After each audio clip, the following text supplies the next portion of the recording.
Malaysia adalah negara nombor satu yang paling sihat. Sebenarnya paling gemuk, paling obes Malaysia. Betul? Semua terkenal. Kat Asia siapa tak kenal Malaysia. Tapi kenapa kat Malaysia? Negara kecil je. Nak lawan dengan China, dengan negara Indonesia pun kita lagilah kecil. Tapi jenis makanan yang ada kat Malaysia sebab kita multiracial, maksudnya ramai pelbagai kaum, maksudnya orang Melayu, Cina, India, Iban dan semua ni lah, Kadazan semua tu, termasuk Sabah, Sarawak semua. Betul? Kita boleh makan daripada ulat sampaikan kepada durian, sampaikan kepada makanan yang semuanya banyak-banyaknya ada karbohidrat dan ada gula. Betul tak betul? Yang famous semuanya ada gula.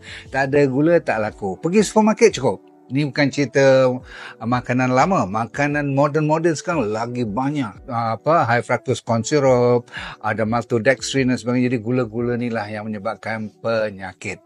Anda nak lawan gula, nak harapkan nafsu saja.